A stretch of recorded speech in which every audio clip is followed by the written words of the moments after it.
Um sistema de segurança tem um trabalho bem simples, né? Proteger vidas. Mas e quando o próprio sistema, aquele que deveria salvar, se torna a ameaça? É exatamente essa história que vamos desvendar hoje. A história de um alarme que soou, um gás que foi liberado e um trabalhador que, infelizmente, nunca mais voltou para casa. Para a gente entender essa tragédia a fundo, nosso guia vai ser o relatório oficial da ANP. É esse documento que nos dá um mapa detalhado de tudo que deu errado na plataforma P19. E olha, a história que ele conta é surpreendente. Então, vamos imaginar a cena. Uma manhã, um dia como qualquer outro, numa plataforma de petróleo. De repente, o sistema anti-incêndio de uma sala de geradores é ativado. Ele foi feito para inundar o lugar com gás e apagar qualquer fogo. Só que tinha um detalhe crucial. Não tinha fogo nenhum. Nenhum pingo de fumaça. O sistema simplesmente disparou por engano. E é aí que fica a pergunta que não quer calar. Se não existia perigo de verdade, por que um alarme falso acabou custando uma vida?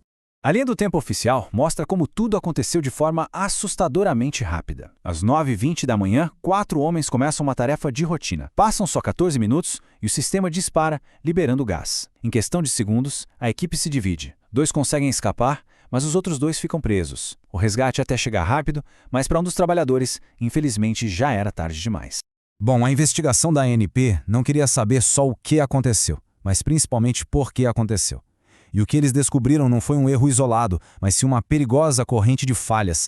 Para fazer isso, os investigadores usaram uma técnica chamada árvore de falhas. Pensa nisso como um trabalho de detetive, sabe? Rastreando cada pista, voltando no tempo a partir da fatalidade.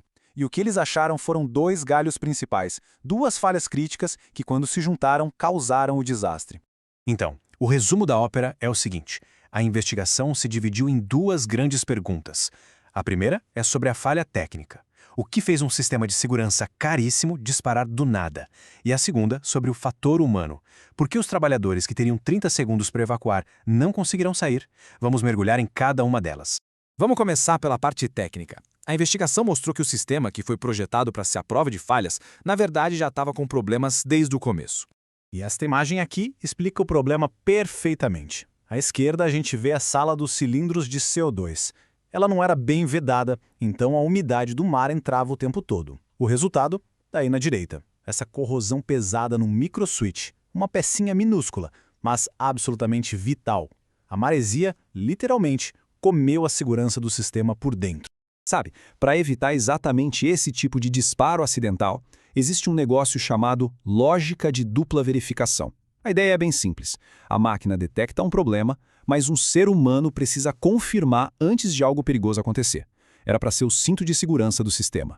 Só que aqui está a falha catastrófica. Uma atualização de software de 2019, que deveria justamente implementar essa dupla verificação, fez o contrário. Ela eliminou a checagem humana. O cinto de segurança foi simplesmente cortado. Vamos entender o passo a passo de como isso aconteceu. O plano original era ótimo. O switch com defeito só deveria preparar o sistema e aí ficar esperando o ok de um operador. Mas o erro de programação foi fatal. O código foi escrito de um jeito que o sinal do switch fazia as 2 coisas ao mesmo tempo. Preparava e disparava. O resultado? A verificação humana foi pulada. Um único ponto de falha, minúsculo e corroído, agora tinha o controle de tudo. Mas um erro de software, por si só, não explica por que os homens não conseguiram escapar.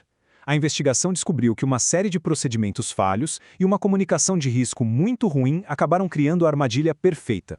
Na indústria de petróleo, tudo começa com um documento como esse aqui, a Permissão de Trabalho, a famosa PT. Ela é a principal ferramenta para avaliar os riscos antes de qualquer serviço começar. Mas a PT para essa limpeza tinha uma falha fundamental. E a própria investigação da ANP diz isso com todas as letras. A tarefa foi classificada como de baixo risco, usando uma permissão de trabalho de rotina. Isso quer dizer que uma análise mais a fundo, que com certeza teria identificado o perigo do CO2, nunca foi feita. O risco foi subestimado ali, no papel, abrindo caminho para a tragédia. E agora, olha só essa diferença gritante. Na esquerda, a porta por onde os trabalhadores entraram. Só um aviso genérico. Na direita, o que a norma internacional exige, um aviso claro, direto, sobre o perigo mortal de asfixia. Essa falta de sinalização significa que os trabalhadores podem nem ter tido a noção completa do perigo que estava ao redor deles. A plataforma tinha 2 alarmes sonoros que eram essenciais. Um era o alarme de CO2, que basicamente grita "saia daqui agora". O outro era o alarme geral, que diz "pare o que está fazendo e espere por instruções". Ou seja, 2 sinais com ações totalmente opostas. E aqui vem a falha de projeto talvez mais bizarra de todas. Esses 2 alarmes, com significados tão diferentes, tinham exatamente o mesmo som. E para piorar, eles eram acionados juntos ao mesmo tempo. Era basicamente um convite à confusão no momento mais crítico possível. O resultado disso foi uma receita para o desastre. Os trabalhadores ouviram um alarme e, como foram treinados, eles esperaram. Essa hesitação, mesmo que de poucos segundos, foi fatal. Para completar o cenário, as luzes de alerta estavam escondidas atrás de equipamentos e o treinamento não preparou a equipe para essa situação específica. Eles ficaram presos entre o que foram ensinados a fazer e o instinto de sobrevivência. A investigação da ANP descobriu algo ainda mais perturbador. O que aconteceu na P19 não foi um raio caindo no mesmo lugar. Foi, na verdade, o resultado final de um padrão de falhas que já vinha se repetindo. E este número é chocante: 67. Esse foi o número de vezes que os sistemas de CO2 dispararam por acidente nas plataformas dessa operadora só nos 4 anos antes da tragédia. O problema era conhecido, acontecia com frequência. A fatalidade na P19 não era uma questão de ser e acontecer, mas de quando. O relatório da ANP, felizmente, não aponta só os erros. Ele também dá um roteiro claro para evitar que isso se repita. E cada recomendação ataca uma das falhas que a gente viu. Bloqueios físicos, alarmes com sons diferentes, análises de risco bem feitas, sinalização correta e, claro, testes rigorosos de software. São soluções práticas para quebrar essa corrente de falha. O que nos leva à reflexão final. Esse incidente não foi causado por uma única pessoa imprudente.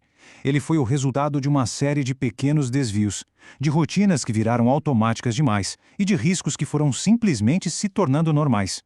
E isso nos força a pensar: quando a segurança vira só mais um item numa lista de tarefas, qual é o verdadeiro custo da rotina?